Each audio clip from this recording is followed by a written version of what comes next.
파에톤과 태양마차 그 세 번째 이야기.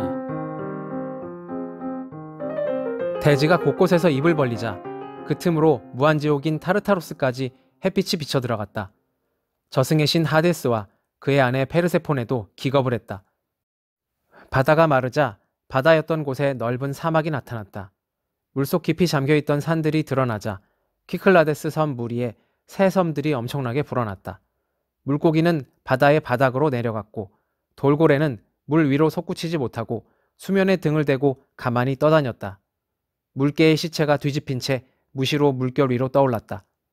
전해지기로는 바다의 버금신인 네레우스와 그의 아내 도리스 여신 그리고 3,000명에 이르는 그들의 딸들은 바닷속의 동굴에 숨어서도 열기 때문에 진땀을 흘렸다고 한다. 바다의 지배자 포세이돈은 3번이나 물 밖으로 팔을 내밀어 보려고 하다가 3번 다 너무 뜨거워 팔을 거두어 들였다고 한다. 대지의 여신은 물이 자기 발밑으로 흘러와 고이는 것을 자주 보았다. 바다의 물, 샘의 물이 열기를 피해 대지의 품 안으로 스며들어와 잔뜩 몸을 사리고 있었기 때문이다. 대지의 여신은 목이 타들어가는 듯한 갈증을 느끼고는 잿더미 위로 고개를 들었다. 대지의 여신이 손으로 얼굴을 가린 채 부르르 떨자 만물이 모두 부르르 떨었다. 여신은 머리를 조금 낮추고 위험 있는 음성, 녹이 띤 음성으로 부르짖었다. 제우스 신이여, 이것이 운명의 여신이 정한 길인가요? 나에게 이토록 죄가 많은가요? 내가 이 같은 파멸을 받아들여야 할 만큼 죄를 지었다면 나를 벼락으로 쳐서 단번에 끝내지 않고 어째서 이토록 욕을 보이세요? 전능한 제우스여, 불로써 나를 치려거든 그대의 불로 치세요.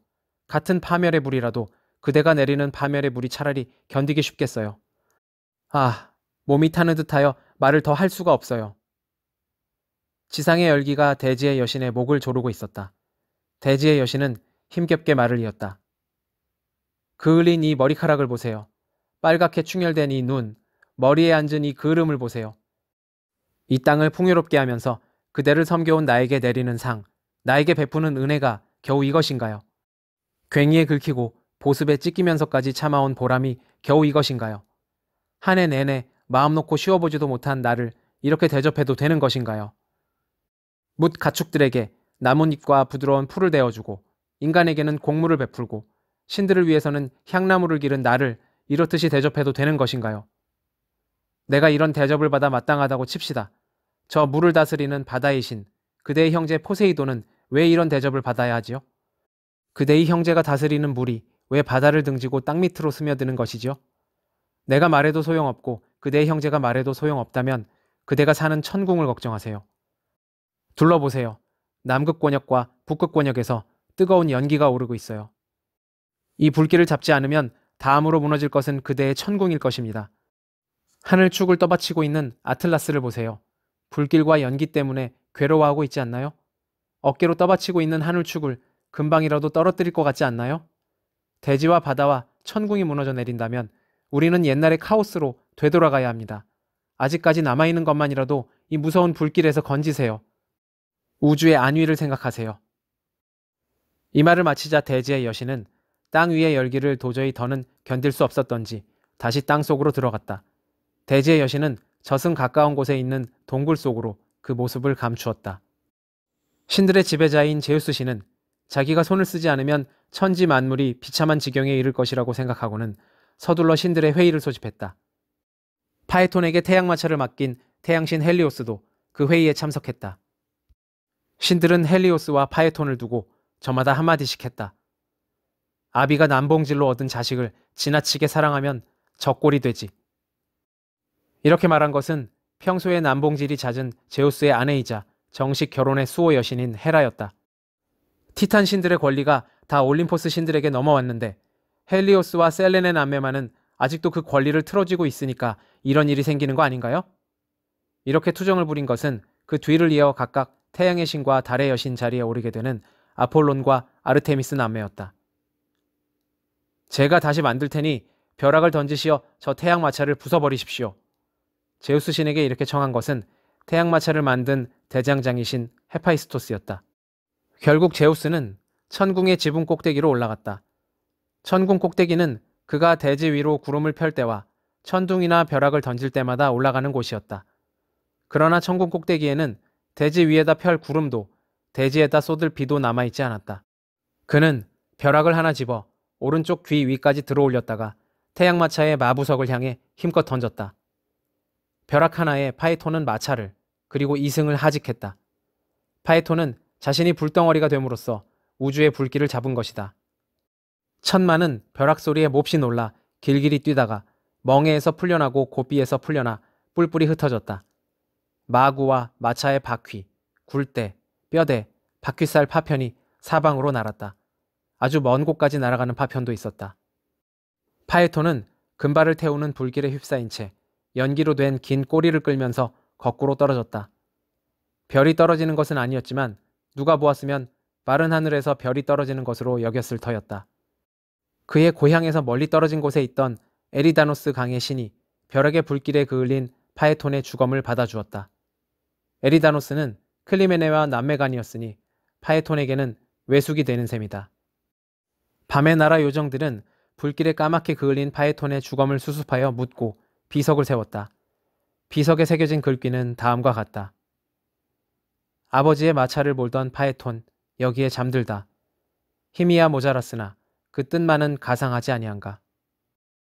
밤의 나라 헤스페리아의 요정들이 나서서 파에톤의 장례를 치르지 않을 수 없었던 것은 파에톤의 아버지인 태양신이 얼굴을 가린 채 숨어버렸기 때문이다. 한편 파에톤의 어머니 클리메네는 비통한 심사를 이기지 못해 눈물로 가슴을 적시면서 아들의 주검, 아들의 뼈를 찾으러 온 세상을 두루 돌아다녔다. 그러던 어느 날 클리메네는 아들의 시신이 먼 나라 강둑에 묻혀있다는 사실을 알게 된다.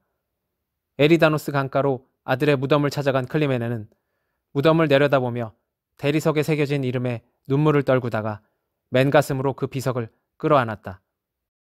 헬리아데스, 즉 태양신 헬리오스 딸들의 슬픔도 클리메네의 슬픔에 못지 않았다. 이들 역시 죽은 아우의 무덤에 애간장 끊어지는 슬픔과 하염없는 눈물을 제물로 바쳤다. 이들은 밤이고 낮이고 파이톤의 무덤 위로 몸을 던지고 손바닥으로 가슴을 치며 파이톤의 이름을 불렀다. 파이톤이 그 소리를 들을 수 있을 리 만무했다. 이들은 다리 4번 차고 기울 동안 무덤 앞에서 우는 것을 일과로 삼았다. 그러던 어느 날 헬리아데스 중 마지인 파에투사가 일어서서 걸으려다 말고 발이 땅에서 떨어지지 않는다고 비명을 질렀다. 아름다운 람페티에가 언니를 도우려 했다. 그러나 람페티에 역시 갑자기 발에 뿌리가 생기는 바람에 그 자리에서 꼼짝도 하지 못했다. 셋째는 머리를 손질하려다 말고 비명을 질렀다. 머리에 잎이 돋아나기 시작한 것이다.